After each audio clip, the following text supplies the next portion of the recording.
The defense throws at them. They feel like they're in a groove right now, and they want to get out there and show it. Yeah, hoping to stay in that groove. Now whistles come in. We're going to get a timeout here by the offense. It's just their first, so they'll have 2 remaining here before we get to halftime.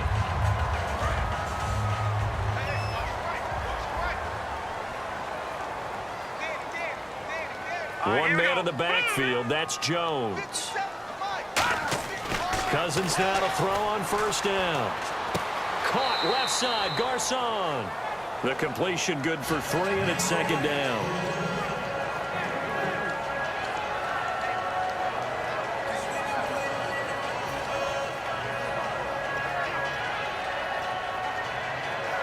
So the offense now dealing with a 2nd and 7.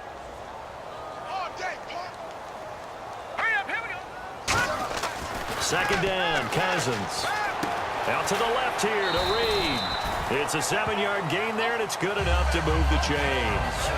He had time, was able to survey the field and find a soft spot in that zone coverage. And that's where it gets difficult for a defender, Brandon. You go to your spots on the field that you have to cover, and when the offense finds an area that you're not in, that's where they throw the football. And some extras coming up on the line here, readying for the blitz. They come out here in the eye.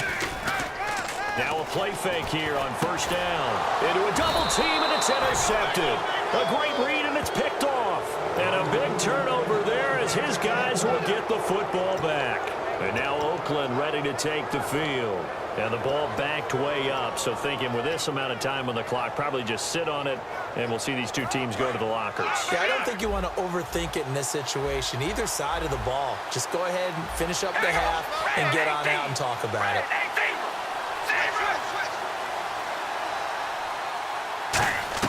Now after the INT, it's Carr. To the left side and complete for Amari Cooper. And they're going to get this one up to the 35-yard line. Now hold everything here. We're going to get a timeout by the offense. It's just their first, so they'll have 2 remaining here before we get to halftime.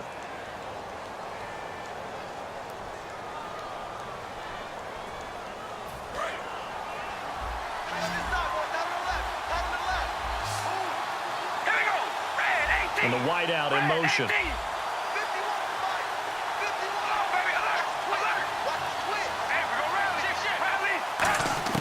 Throwing on first down is Carr. On the crossing route, he hits his man, Amari Cooper. Now whistles come in. We're going to get a timeout here by the offense. So that means they're down to 1 remaining here as we head toward halftime.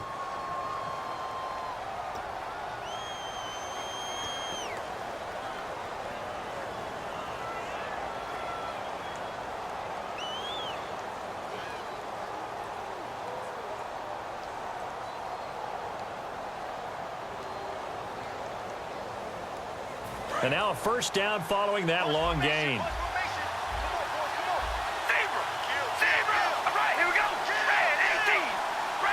The wide receiver moving to a new spot. Carr now on first down.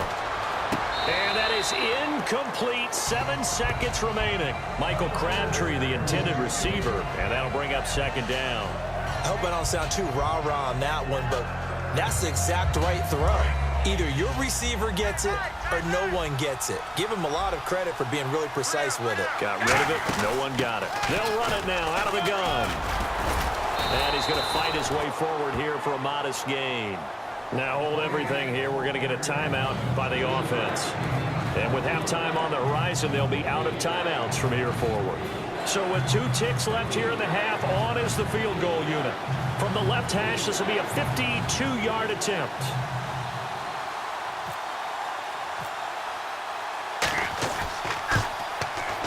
And the 38-year-old vet able to split the uprights. So 2 quarters down, 2 remain. Charles and I return after the break. Welcome back. Charles and I settled into the booth, ready for quarter number 3. Both teams appear ready for the fight ahead, and we resume action here in quarter number 3. So out now come the Redskins. They have the lead. Now they'll be looking for some separation here as we begin the third quarter. I like the way you termed that because now I think they go a little bit deeper into their playbook. They like what they did in the first half. That worked okay. But in order to get the separation that you just talked about, change things up a little bit. Change your tendencies. Try and hit them a little bit more with some things they didn't see in the first half. We'll see if they do just that.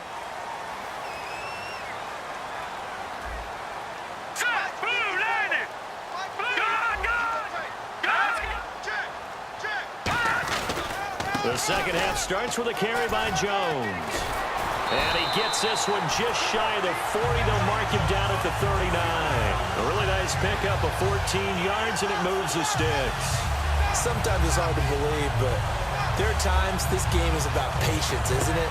Has had the game he expected, but that run there, that may get him going. I was just going to say, maybe that gives him a little juice, because you're right, he struggled, especially in that first half. Yeah, and I know the great ones always think to themselves, just hang in there. I'm just one big carry away from busting this open.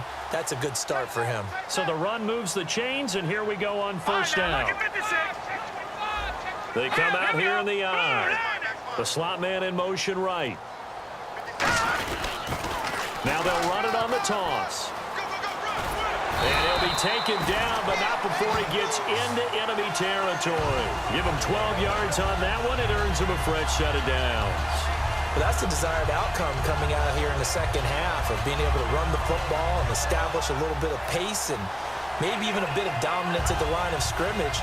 And they want that to continue. Way too early to think about this being ball control time. But the way they're running it, you got to think they may want to continue that and see if they can go ahead and grind their opponents into submission. On the ground with a tight end. And he's going to be stopped up at about the 47-yard line. Just a yard on the first down carry, so it's 2nd and 9. That was a really nice play, able to stack that one up. When they get back in the huddle, he's got to tell his guys up front, great job. They kept people off of him, allowed him to run free and make the hit on the runner. Filled the gap nicely, kept him to just a 1-yard gain. We got 3, fellas. We got 3. Here we go. Watch it now, Barney. No. Check. Patriot. Again, we'll see the pistol here. They'll try to throw now. Cousins. Jackson's got it over the middle. 8 yards on the completion, but now they face 3rd down. And this time they go underneath for a simple pitch and catch. And not only do you get the pitch and catch, Brandon, but you're able to keep the receiver moving when you hit him with the drag route.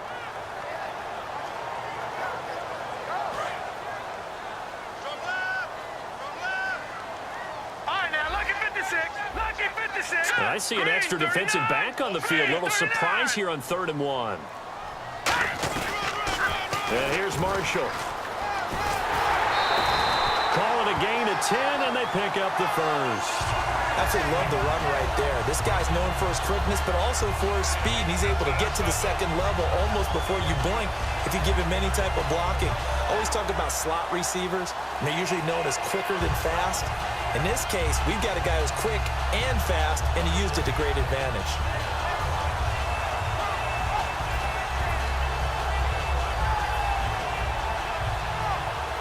And the offense lining up 1st and 10.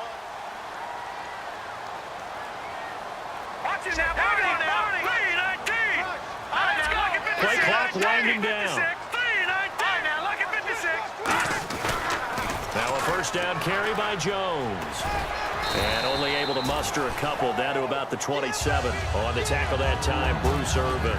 In my book, that's running the ball well, but with intelligence. How about him keeping the clock moving, staying in bounds? Yeah, even though it's the 3rd quarter, you're thinking ahead, aren't you? This is where your running game can really help you with a lead in the 2nd half. I agree totally. It's not just end-of-the-half situations that you worry about the clock. It's throughout the game. And with a lead, stay in bounds. Make them fight harder to try and catch you. Another pistol look here. On 2nd down, it's Jones. They find some open field here. And he takes it in. Touchdown, Washington. Matt Jones, 27 yards. And the Redskins are going to add on to their lead. Well, partner, that was another explosive run. And one thing I've learned in our time in this game, Yes, the offensive line has to get a lot of credit, but for big runs to occur, the wide receivers have to block well downfield. And then you have to have a good guy carrying the ball too, right? Oh, without a doubt. You need that difference maker.